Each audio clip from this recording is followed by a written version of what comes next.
32 GB റാമിൽ ഒരു server set ചെയ്യാൻ ഇന്നത്തെ പ്രൈസ് ഓൾമോസ്റ്റ് 3 ലാക്കാണ് നമുക്ക് വരുന്നത്. ഒരു 4 PC അല്ലെങ്കിൽ ഒരു 10 PC താഴെ യൂസ് ചെയ്യുന്ന ഒരു ഓഫീസിൽ ഇത്ര പ്രൈസ്ഡ് ആയിട്ടുള്ള ഒരു സെർവറിന്റെ ആവശ്യമുണ്ടോ? നമുക്ക് അത് സ്പെക്ക് ചെയ്ത് അസംബിൾ ചെയ്യാൻ പറ്റുമോ എന്ന് നോക്കാം. ആൻഡ് ഇന്ന് ഇവിടെ യൂസ് ചെയ്യുന്ന കോമ്പണൻസ് ഒന്നും സെർവറിന്റെ അല്ല, ഇതിന്റെ പാതി പ്രൈസിൽ 10 PC താഴെ മാത്രം യൂസ് ചെയ്യാൻ പറ്റുന്ന രീതിയിലൊരു സെർവർ ബിൽഡ് ചെയ്യാനാണ് ശ്രമിക്കുന്നത്. ആൻഡ് ഞാൻ ഇതിന്റെ സ്പെക്ക് പറയാം. Ultra 7 265K സീരീസിൽ വരുന്ന ഒരു പ്രൊസസ്സറാണ് ഇവിടെ യൂസ് ചെയ്യുന്നത്. ആൻഡ് നമ്മൾ യൂസ് ചെയ്യുന്ന ഹാർഡ് ഡിസ്ക് അല്ല, SSD ആണ്. ഫാസ്റ്റർ ആയിട്ട് വർക്ക് ചെയ്യാൻ വേണ്ടിയാണ് യൂസ് ചെയ്യുന്നത്. ആൻഡ് സോ SSD ആയതുകൊണ്ട് തന്നെ അവിടെ നമുക്ക് കോംപ്രമൈസ് ചെയ്യാൻ പറ്റില്ല. കാരണം കുറച്ച് ട്രസ്റ്റ് ആയിട്ടുള്ള ഒരു ബ്രാൻഡ് തന്നെ യൂസ് ചെയ്യണം. ഡാറ്റ സേഫ്റ്റി, ഡാറ്റ സെർവർ ആക്കുക എന്നുള്ളതാണ് പ്രധാന ആവശ്യം. XPGയുടെ മാസ് 980 ബ്ലേഡ് എന്ന് പറയുന്ന ഒരു SSD ആണോ നമ്മൾ യൂസ് ചെയ്യുന്നത്. ആൻഡ് നിലവിൽ റാം ലിമിറ്റഡ് ആയിട്ടാണ് വെച്ചിരിക്കുന്നത്. 16 GB ഉള്ളൂ. പക്ഷെ നമുക്ക് 16 GB കൂടി ആഡ് ചെയ്ത് 32 ആക്കാം. എന്നാൽ പോലും 3 ലക്ഷം രൂപ ബഡ്ജറ്റ് വരില്ല എന്നുള്ളതാണ് ഇതിനകത്ത് ഏറ്റവും വലിയ ഹൈലൈറ്റ്. ഇതിൽ യൂസ് ചെയ്യുന്ന കോർസെയറിന്റെ വെഞ്ചൻസ് DDR5 റാമാണ്. ആൻഡ് ഇതിനെല്ലാം കണക്ട് ചെയ്യാൻ വേണ്ടി യൂസ് ചെയ്യുന്നത് Z890 ഈഗിൾ വൈഫൈ ബോർഡാണ് യൂസ് ചെയ്യുന്നത്. GB ആണ് ബ്രാൻഡിങ് വരുന്നത്. ഓൾമോസ്റ്റ് 3 വർഷമൊക്കെ വാറന്റി വരുന്ന ഒരു സ്റ്റാൻഡേർഡ് ആയിട്ടുള്ള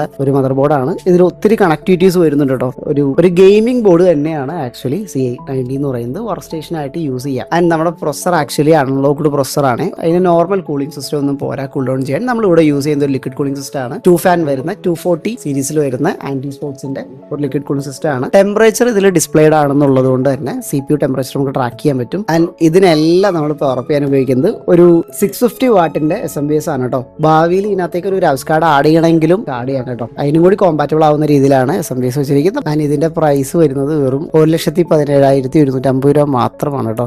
ഇതിലേക്ക് ഒരു 16 GB റാം കൂടി ആഡ് ചെയ്താലും 1,30,50 രൂപയ്ക്ക് 3 ലക്ഷം രൂപയുടെ കോൺഫിഗറേഷനിൽ വരുന്ന ഒരു സെർവർ നമുക്ക് ബിൽഡ് ചെയ്തെടുക്കാൻ പറ്റും. പക്ഷേ സിയോൺ പ്രൊസസർ അല്ല, അതിന്റെ കുറച്ച് പ്രശ്നങ്ങളുണ്ടാവും. 10 കൂടുതൽ സിസ്റ്റങ്ങളൊന്നും നമുക്ക് യൂസ് ചെയ്യാൻ പറ്റില്ല. പക്ഷേ ഒരു ഡാറ്റ സെർവർ ആയിട്ട് യൂസ് ചെയ്യാൻ അതിന്റെ പാതി കോസ്റ്റിൽ നമുക്ക് അസംബിൾ ചെയ്തെടുക്കാൻ പറ്റും. അപ്പോൾ എൻക്വയറീസ് ഉണ്ടെങ്കിൽ ക്യാമറ സിസ്റ്റംസ് ആയിട്ട് കോൺടാക്ട് ചെയ്യുക. നമ്മുടെ ഒരു പ്രൊഡക്റ്റ് അവൈലബിൾ ആണ്.